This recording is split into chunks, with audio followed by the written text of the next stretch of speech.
And we're live. Live. Live. Mr. Kyle Hilding, welcome to the podcast. Thank you. This is Thanks the for having me. first ever podcast that I've done. I probably shouldn't be telling people that, but I don't care. I'm excited to be here. Yeah, this is the inaugural one. So, how's your day been? My day's been amazing. It's been full of happiness and joy and relaxation. Well, that doesn't sound too bad. No, not at all. So, relaxation. Say more about that. Relaxation. I feel like when the weather is really nice, when the sun is out, you can kind of feel the positive energy in the air, and that kind of leads to a feeling of relaxation in your body and in your environment. And when it's in your environment and you're willing to listen to the positive energy, it goes into your body, and that's where relaxation can begin happening. So how'd you start getting into all of this stuff? Tell us a little bit about your story. Where'd you start? What's a good starting place?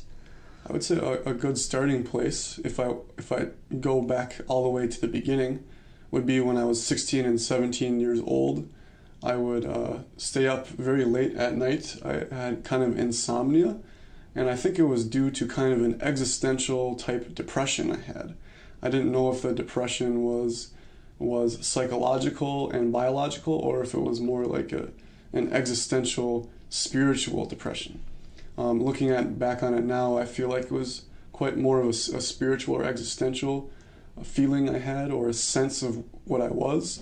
But I remember being up late at night, and I was curious as to the difference between my body and my brain versus what I really truly was. And I saw the difference between my conscious awareness. Another way of saying that is your subjective feeling of what you are, and your body and your brain, and how other people would see you, right? They see your body and they see how you act in the world, but I did not feel like I was my actions. So I would lay down at night, kind of in the dark, and I would look straight up at the ceiling, and I saw a difference between what I normally thought was Kyle and how I identified as my true self. I began to see a difference between those two, and just remembering that, how I felt, I feel like that was the start of my journey towards truth and philosophy and wisdom, and ultimately lately spirituality. So that was something that you just kind of happened into by circumstance. I mean, you felt this sort of depression, and it was a natural state to kind of end up in the place that you did? That's a really good question. Yeah, because I think in this conversation we'll talk a lot about context, and I feel like I was born into a context, specifically kind of an upper middle class white family, where the sentiment of exploring what truth is, or exploring your true self, or exploring new ideas and being curious to the world, there was a room to cultivate that during my childhood and my teenage years. And so I was encouraged to think in a progressive way. So think about truth in kind of a big meta, think about philosophy, think about having the courage to question the things that we have been taught from kind of a traditional society. My immediate family I felt like I had room to really question and be skeptical of the values that were taught to me from kind of pop culture, or the American culture, or the values from the economy or public school. I felt a drive from my childhood and teenage years after that, especially going to college, to try to explore truth from my perspective, try to derive and drive truth from where I was coming from, rather than believing the outside world verbatim. And just, I wanted to figure it out from my heart, rather than letting the outside world influencing me, thereby being a slave almost to societal beliefs.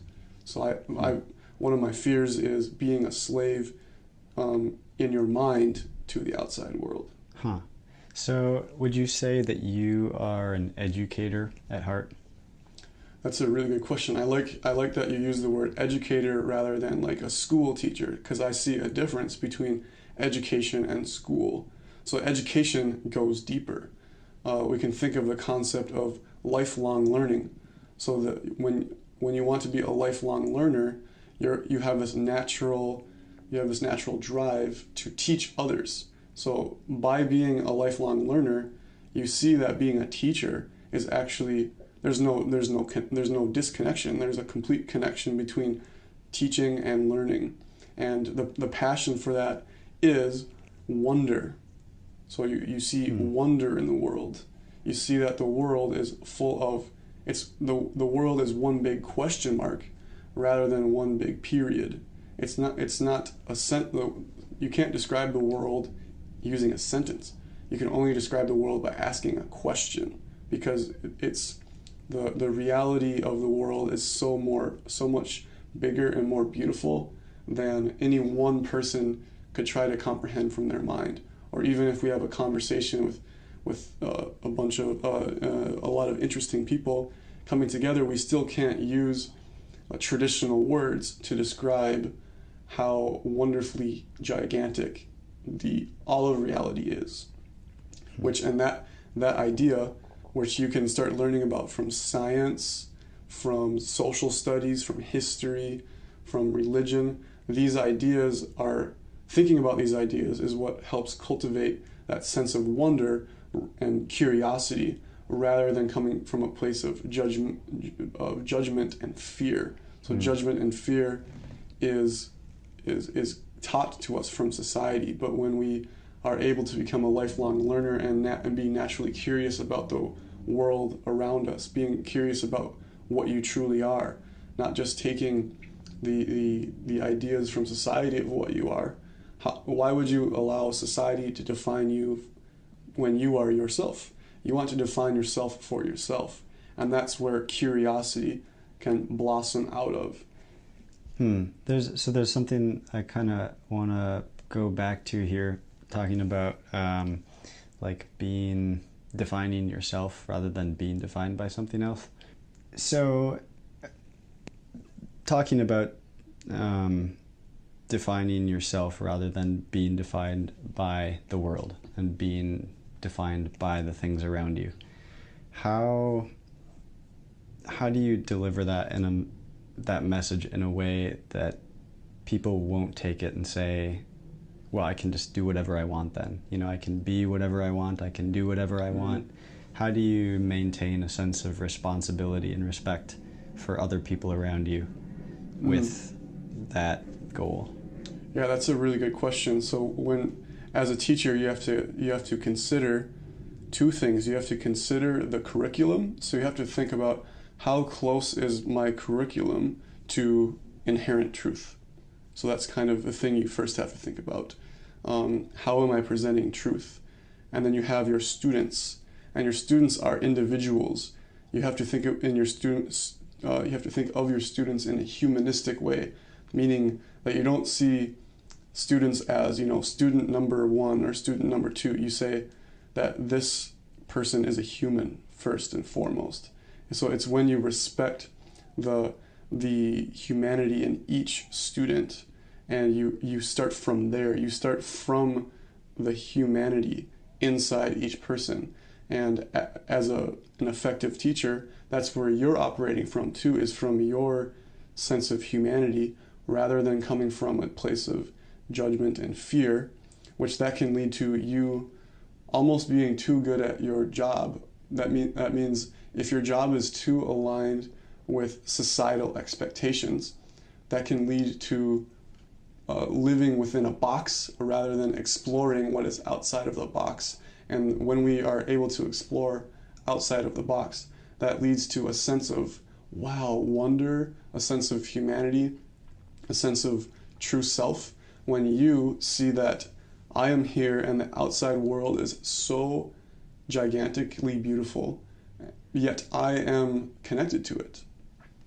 And that connection between the whole wide universe and seeing it for yourself the first feeling of that can either be scary or amazing. And that's kind of why I wanted to put this in my notes, that's why there's two sides of the holy shit moment. The holy shit moment, because you can see it in a positive way, like, holy shit, that is so amazing. Or you can say holy shit from a place of negativity, whereas holy shit, that was stupid. Or like, I don't want to pay attention to that. Like, yeah, what? So that's coming from a place of judgment, and by saying holy shit in a negative way, you're categorizing things in the outside world. You're judging them. You have preconceived notions of these phenomena that are happening in the outside world. And phenomena can be either people or events that happen to you. And so when we are judging, we have these preconceived notions of people and events, and we either give them a thumbs up or a thumbs down. And that is the negative holy shit moment, closing off the world so that you can exist the way you have always existed.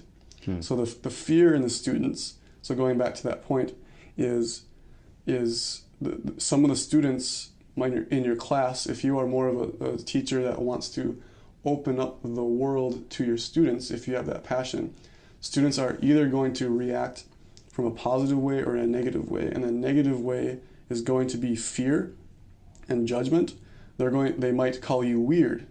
So the concept of weird comes from someone who has lived their life within the realms of the social context, and they've never questioned, again, outside of that box. They've always lived their life within that little box, and they've never thought about possibilities that are outside of that box. So when anything seems like it's outside of that box, you immediately label it as weird or crazy or funny or strange, and you judge it right by labeling it as such, as labeling it as weird. So a teacher who is passionate about truth may be labeled as weird from the students and also their parents or their family, who come from maybe a more not conservative in a political way, but a conservative in like a social or life way, where you see life within a box. You don't think in a progressive way, again, not politically progressive, but seeing life from a space of curiosity. Now, the space of curiosity, probably less than half of your students are going to be coming from a place of that immediately. That's going to take the entire semester or the entire year for you to increase that percentage.